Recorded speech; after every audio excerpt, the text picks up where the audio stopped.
Hey everyone, Flo from Off to Lens here, and this is my review of the new DZOFILM ARCANA anamorphic lenses.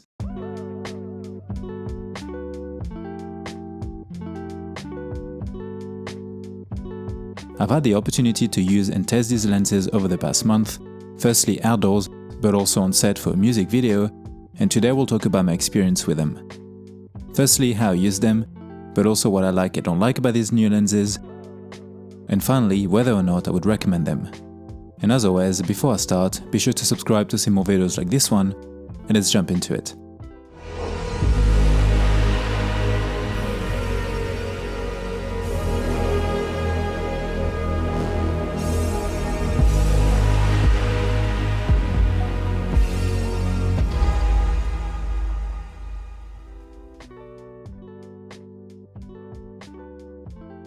If you've been following me for a while, you know that I've been using DZO lenses for many years now, and I've actually done some of my favorite projects with them. I've always loved their look and I also really enjoyed the shooting experience, regardless of the lens or the camera that I was using. I started with the DZO Picta, then the Vespid Retros, the ALPS and the Vespid 2. And I also used briefly the Pavos. Since I had been using their other lenses, they asked me if I was interested in testing their upcoming anamorphic lenses, and I said yes. Especially since I had an actual project lined up where we could use and test them on properly. There are a few reasons that made me want to get these lenses. First of all, because I've always liked DZO lenses, so I knew that there was a good chance that I would like these as well. But more importantly, because these are small anamorphic. I've used the Pavo briefly last year, but have never shot an entire project with them. And the Arcana suit me more in terms of the work that I do and the way that I shoot based on their size and weight. I also like that I have a set of 3, which allows me to cover an entire project with them, which we did. Now, full disclaimer, DZO did send me these lenses for me to keep, but they don't get to modify the content of this video, and these are always my own opinions. Since I often receive a few comments with people complaining that I get to keep lenses against reviews, I want to address this. I completely understand if you choose not to watch, but I want to be honest from the get-go. I get to keep lenses because I need to be compensated for my time spent making these videos. Very simple. I don't get the gear or get paid on YouTube to say things. It is simply because it is part of my job and I can't work for free. As with all my reviews, I want to give as much information while still being genuine and show you what I like but also what I don't like after using these items in an organic way on real shoots. The rest is entirely up to you. Now back to the lenses. As always, when I do reviews, I prefer to use lenses to film actual projects and not just test footage. For these, I did both, since I've had more than a month with them. I first used these lenses in the mountains and outdoors to film a mix of landscape, adventure, and also personal content. Then recently, I used them for a music video with my friend Teissier and a crew of 4 plus talent. We spent 2 days in an old French library and created a piece for an American singer, Minton. Being able to use the lenses on such varied scenarios, mixing both natural and artificial lighting, as well as different environments and crew sizes, allowed me to properly test the Arcana. Outdoors, I film in full daylight, but also at sunrise and sunset. It was a great test for me since I spend a lot of time outside, and this replicates the work that I do when I shoot documentary and landscape content. As you know, I love natural light and reacting to what is around me, and the last thing I want is gear getting in the way. Being able to shoot full-frame 12K anamorphic at 3200 meter or 10,000 feet high as a solo shooter is pretty insane. Aside from the overall image, when I was outdoors, I was looking at how the lenses would react to natural and direct sunlight. Of course, I wouldn't point at the sun as much if I wasn't testing them. But like I just mentioned, I really wanted to test how they would behave in a cold, exposed, bright and natural setting, especially in terms of how easy it was to carry and quickly use them. I also used them at home in a personal context to film my son. Again, just to replicate the type of shots that I would film for documentary work. Most of the outdoor content was shot with a very minimal kit, both handheld and on sticks. I just had a PYXIS 12K, a monitor and 1 BPU battery. Indoors was very different and pretty much the opposite, as we created different setups using several lights from Nanlite and Nanlux. It was a very controlled environment and every decision was calculated. We also had a small but mighty crew to help us out. Our 2 main lights were the Nanlite 720C and the Nanlux 600C. The rig itself was also different and we had 2 cameras, both Blackmagic PYXIS 12K. We used these lenses fully rigged up using the DJI Focus Pro and the Excelsior Cage, either on sticks or handheld. and we even used them on a cart that we used as a dolly. I've actually made a dedicated video about the cart, so feel free to watch it. And as always, you can find all the gear we used in the description as well. Most of the scenes had high contrast, and some of them were quite dark as well. This meant we shot wide open very often. We spent 2 days on this shoot and are extremely proud and happy with the images we were able to create. Feel free to check out Thomas's work as well as Jackie's YouTube channel, as the full and official clip is live there right now, and we would love for you all to see it. Now let's get into the lenses. For now, the new Arcana full sets consist of 3 lenses, the 32mm, the 45mm, and the 75mm. These are anamorphic lenses with a squeeze factor of 1.5. They are manual lenses, cover full-frame sensors, and are all T2.1. And at the moment, they come only in PL. DZO markets these as hybrid anamorphic design with a 1.5x squeeze plus elliptical aperture, which creates a true 2x style bokeh with less distortion. In terms of weight, they are roughly 700 grams.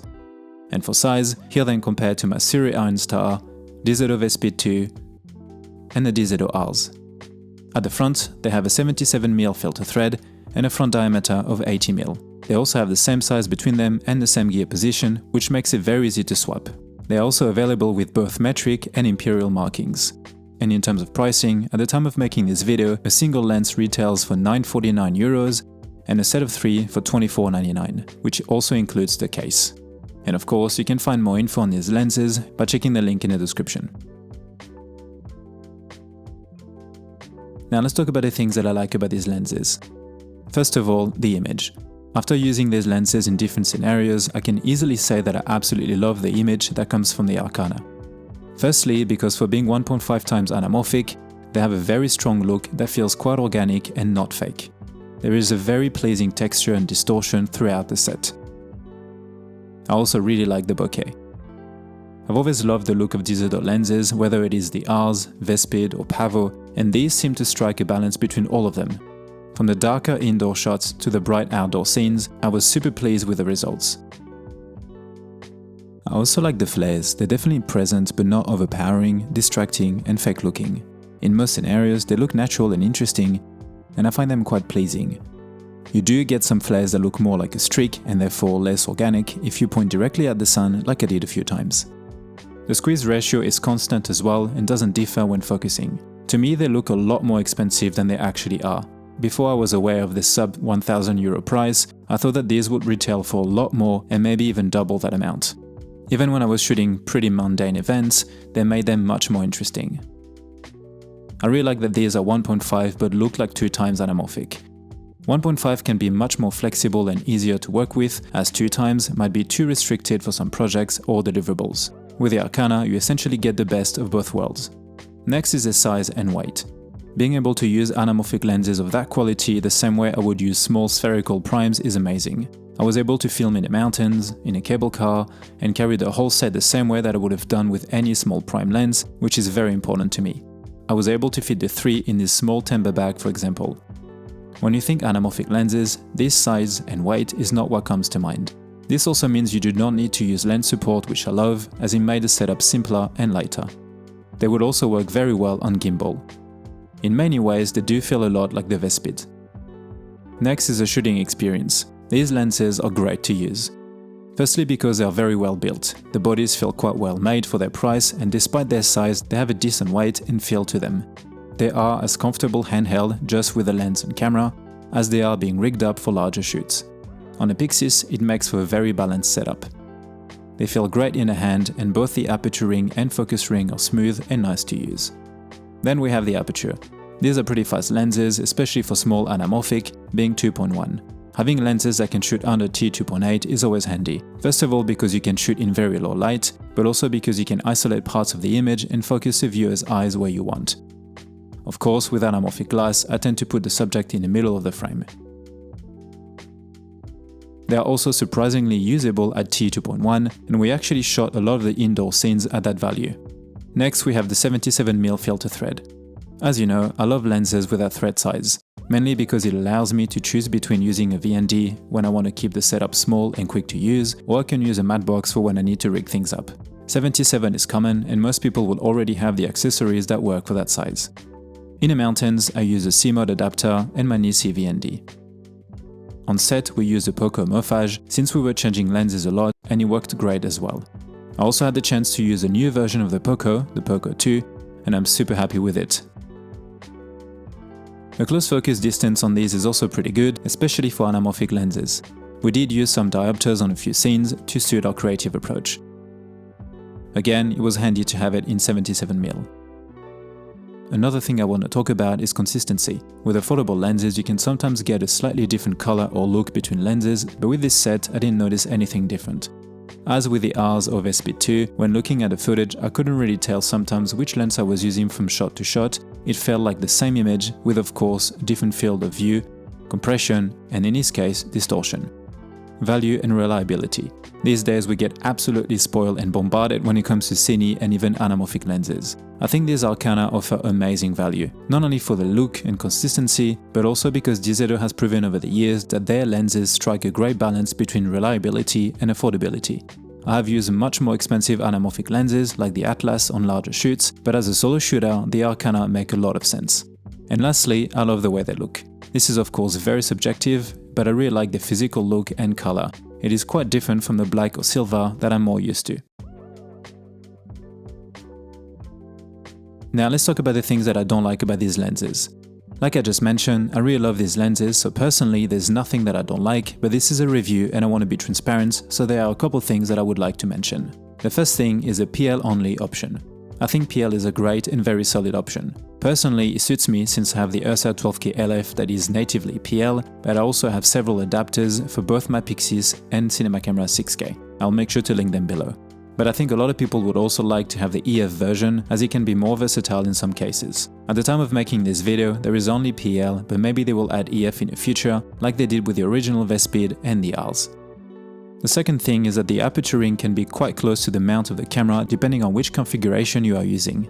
Not an issue for me, but thought I'd mention it in case you want to use motors on both rings, for example. There's also some vignetting when shooting with a 32mm and a VND. In the snow, I had up to 8 stops of ND, and there's clearly some vignetting. This was much less present or didn't show at all when I was not using a VND or when I was using the Morphage Poco. Next is focus breathing. Focus breathing is definitely there, which is pretty normal for anamorphic lenses of that size and price. It wasn't an issue at all for me, but thought I'd mention it as well. And one last thing, which is always something that I mention when doing lens reviews, is that I want to see a wider or longer focal length, such as a 25mm or 135mm, to make this set properly useful for entire and varied projects. Yes, I would 100% recommend the DZO Arcana. These are some of my favorite lenses I have ever used, and I do not say this lightly. The image is truly beautiful and really feels anamorphic. They have so much character for being only 1.5 times. The shooting experience is great, they are easy to use and carry, and are still affordable enough for all production sizes. These are definitely lenses I will use as much as I can for any project where anamorphic is required or possible, whether it be documentary, drama, or commercial. I think DZO make great lenses, and these Arcana are no different. They would make a very solid set for anyone looking at a great and reliable set of full-frame anamorphic glass. A massive thank you again for the crew on the music video shoot. It was such a fun one, and I really hope that you all enjoy the final piece.